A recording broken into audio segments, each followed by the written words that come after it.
जहां कुरान की आयतें पढ़कर बीवियों को हलाल करना था और कुरान की आयतें पढ़ के हिजाब कबूल करवाया जाना था, आज कुरान की आयतों की जगह पर नमाज जनाजा पढ़ी जा रही है। कहा अल्लाह ताला ने, वमन अअरज़ा अन ज़िक्री फ़इन्न लहू मईशतन ज़नका, जो मेरे जिक्र से एराज करेगा, जो मेरे जिक्र से रूगर्दानी करेगा, मेरे जिक्र से मुंह मोड़ेगा, हम उसकी रोजी तंग कर देंगे। आज हमारे पास रोजी तंग है तो इसका मतलब ये कि हम अल्लाह के जिक्र से एराज कर रहे हैं। एराज किसको कहते हैं? एराज समझिए, वमन अअरज़ा अन ज़िक्री, जो मेरे जिक्र से एराज करेगा। ये चीज समझा रहा हूं, आप थोड़ी देर मुझे और दे दीजिए बस। मैं समझ रहा हूं कि अब आपके उठने का वक्त भी हो रहा है, बहुत देर। ये चीज समझ लीजिए और फिर जाइए आप जिसको जहां जाना हो, लेकिन इतना सुन लीजिए मेरे भाइयों, एराज किसको कहते हैं? मां सीरियल देख रही है, सास भी कभी बहू थी, सीरियल देख रही है, बहुत अच्छा सीरियल आ रहा है, बच्चा रो रहा है, उसको भूख लग रही है, वो रो रहा है, मैंने वो अपनी माँ, रोने का मतलब माँ से दूध मांग रहा है, और माँ अपने बच्चे को छोड़कर टीवी रिमोट बच्चे पर ध्यान नहीं दे रही है। इसको क्या कहा जाएगा? अपने बच्चे से एराज कर रही है, इसको कहा जाता है एराज करना। घर में आग लगी है, हम क्रिकेट खेल रहे हैं, देख रहे हैं, नहीं ये पूरा ओवर हो जाए तब जाऊंगा बुझाने, खेल रहे हैं, इसको कहा जाता है इसने घर से एराज कर लिया। वमन अअरज़ा अन ज़िक्री, इधर अजान हो रही है, हय्या अलस्सलाह, आओ नमाज के लिए, हम मस्जिद में जाने के बजाय कस्टमर को देख रहे हैं, ये कपड़ा दो, ये देखो, ये देखो, ये देखो। अब कहा जाएगा अल्लाह के जिक्र से ये एराज कर रहा है। नमाज तो आपने पढ़ ली, जमात निकलने के बाद पढ़ ली, लेकिन अल्लाह के जिक्र से एराज, अल्लाह के जिक्र से एराज का बड़ा भयानक अंजाम होता है। मैं एक वाकया सुनाकर मेरे भाइयों आपको सुनाऊंगा, वो वाकया सुन लीजिए, बहुत इबरत मिलेगी आपको उस वाकये से। हमारे उत्तर प्रदेश में एक जिला है जिस जिले का नाम है गाजियाबाद। गाजियाबाद से जब हम दिल्ली जाते हैं बाई रोड, बाई ट्रेन नहीं, बाई रोड, जब हम गाजियाबाद से दिल्ली जाते हैं तो बाई रोड, तो बीच में एक टाउन मिलता है, एक कस्बा मिलता है बहुत पुराना, जिसका नाम है लौनी। लौनी नाम का एक मशहूर कस्बा, आज से 25-30 साल पहले की बात बता रहा हूं। उस लौनी कस्बे के अंदर 2 नौजवान लड़कों की शादी होना थी, 2 नौजवान लड़कों की शादी, और उनकी बारात जिस गांव में जाना थी वो एक ही गांव था, यानी एक ही घर में दोनों सगी बहनों के साथ इन दोनों सगे भाइयों का निकाह होना था एक ही गांव में। इन लड़कों ने सोचा कि कल हमारी बारात जाएगी असर बाद, क्यों ना आज की रात हम अपने दोस्तों के साथ कुछ मस्ती कर लें। तो ये दोनों नौजवान बड़े अमीर बाप के बेटे थे, बिगड़ी हुई औलाद। ये दोनों बेटे शादी से एक दिन पहले दिल्ली गए, और दिल्ली के अंदर एक इलाका बड़ा मशहूर है जिसको जीबी रोड बोला जाता है, बड़ा बदनाम इलाका है। वहां से ये 4-5 तवाइफें लेके आए और उनको अपने घर में डांस करवाया, मुजरा करवाया, नचवाया, और उनसे तय किया कि तुम्हें सुबह 7 बजे तक डांस करना है, नाचना है, और हम तुम्हें इतना इतना रुपया देंगे। तय हो गया।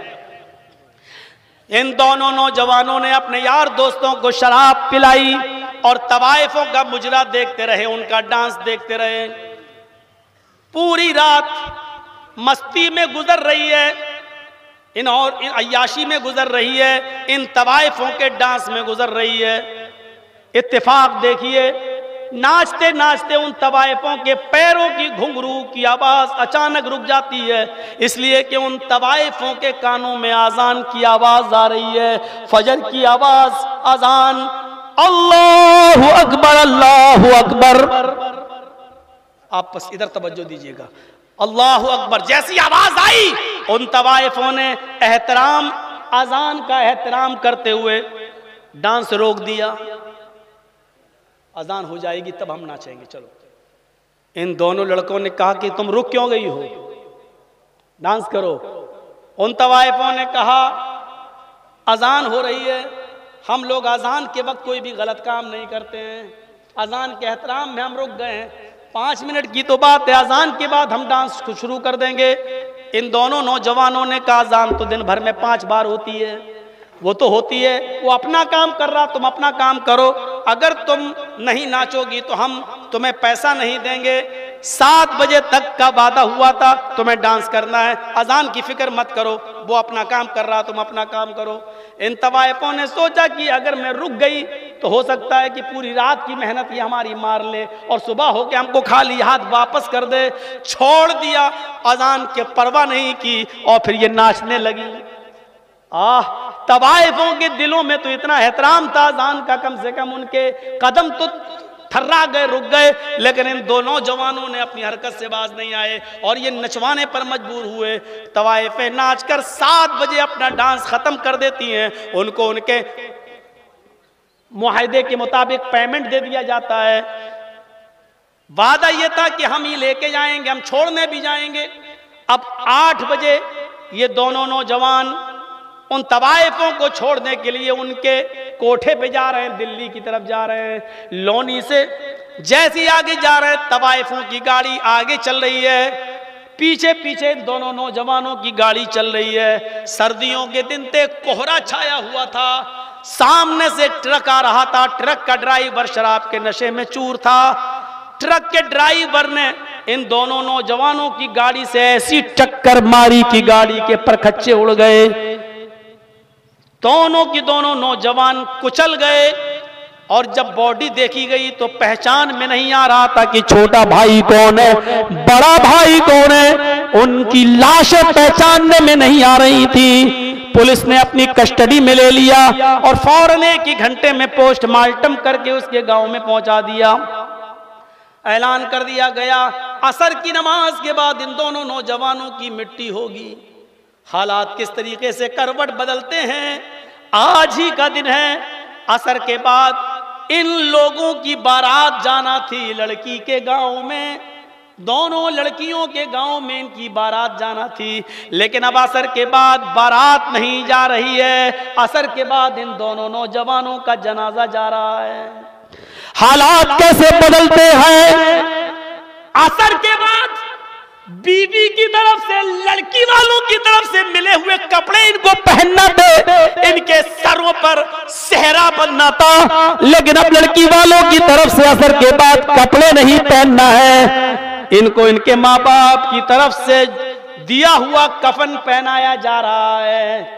हालात कैसे बदलते हैं। अभी लड़की के गांव में जाकर इन दोनों के लिए अल्हम्दुलिल्लाह नहमदुहु व नस्तईनु पढ़ा जाना था। या अय्युहल्लज़ीना आमनू तक़ुल्लाह हक़्क़ तुक़ाती पढ़ा जाना था। अभी निकाह कबूल कराया जाना था। लेकिन अब वही इमाम अल्हम्दुलिल्लाह नहमदुहु व नस्तईनु की जगह अल्लाहुम्मा इग़फिर लिहय्यिना व मय्यतिना पढ़ रहा है। मेरे भाइयों, हालात कैसे करवट बदलते हैं। गौर करो, असर के बाद इनकी बारात जाना थी, असर के बाद इनका जनाजा जा रहा है। असर के बाद इनको बीवी की तरफ से मिले हुए कपड़े पहनना थे, अब कपड़ों की जगह कफन पहनाया जा रहा है। जहां कुरान की आयतें पढ़कर बीवियों को हलाल करना था और कुरान की आयतें पढ़ के हिजाब कबूल करवाया जाना था, आज कुरान की आयतों की जगह पर नमाज जनाजा पढ़ी जा रही है। अल्लाहुम्मा इग़फिर लिहय्यिना व मय्यतिना पढ़ा जा रहा है। वमन अअरज़ अन ज़िक्री, मेरे जिक्र से एराज करोगे तो नामो निशान मिट जाएगा। नौजवानों, अल्लाह ने तुम्हें जवानी दी, इसकी कदर कर लो। लाठरियों में मत गुजारो, शराब नोशी में मत गुजारो, वरना अल्लाह की तरफ से कब अज़ाब आ जाए। इन लौनी के इन दो नौजवानों की तरह कब हमारा भी यही हाल हो जाए। मेरे भाइयों, अल्लाह की तरफ से कब हमारे पास परवाने मौत आ जाए, मौत का फरिश्ता आ जाए, हम कुछ कह नहीं सकते हैं। इसलिए वक्त को गनीमत जान लो और अल्लाह के जिक्र में अपनी जबान को हर वक्त रत्ब रखो और उसको हरा भरा रखो, ताकि अल्लाह रब्बुल आलमीन की तरफ से मौत का फरिश्ता जब हमारे पास आए तो हमारी जबान से कलमे तौहीद निकले, ला इलाहा इल्लल्लाह मुहम्मदुर रसूलुल्लाह दा हो रहा हो। ये चंद बुनियादी बुनियादी बातें थी जो मैंने 1.5 घंटे की तकरीर में, बल्कि 1 घंटा 40 मिनट की तकरीर में आपके सामने मैंने रखी है। और फिर आए खोपा काठी वालों, आपकी मोहब्बत जो मेरे साथ रही है वो मैंने देखा है, और आपने आज जम के सुना है मुझे, और थोड़ा सा बदनज़मी रही लेकिन संभाल लिया आपने, और आइंदा साल फिर वादा लिया। जब आप हमसे इतनी मोहब्बत करते हैं, इतना प्यार करते हैं, इतना मुझे अपने दिल में जगह देते हैं, सुना है मैंने, लोग बता रहे थे आज, आप जब मौलाना जेल में थे तो बहुत दुआएं की गई, मस्जिदों से दुआएं हुई आपके लिए, औरतों ने रोजे रखे, ताज्जुदों में दुआएं हुई। जब इतनी दुआएं हुई तो अल्लाह का शुक्र है कि मैं बहुत जल्दी बाहर भी आ गया। एक षड्यंत्र और पॉलिटिक्स दबाव में और राजनीतिक दबाव में हमें अंदर किया गया, और अंदर करने के बाद भी कहा ये वही मौलाना है जो ममता का प्रचार करने गया, ये वही मौलाना है जो बंगाल में प्रचार करने गया। हमको बंगाल के नाम पर लपेटा गया, और बंगाल वालों जब तुम हमसे इतनी मोहब्बत कर रहे हो तो मैं चलते चलते 10 मिनट के लिए आपसे गुजारिश करता हूं। यहां बैठा हूं, मौलाना शमीम साहब ने भी मस्जिद का ताबन मांगा, औरों ने भी मांगा, लेकिन मैं 1:20 तक यहां बैठूंगा। आप मुझसे मोहब्बत करते हैं तो मेरे हाथ में आप इस मदरसे के लिए क्या देते हैं, आज मुझे आपकी मोहब्बत का अंदाजा लगाना है।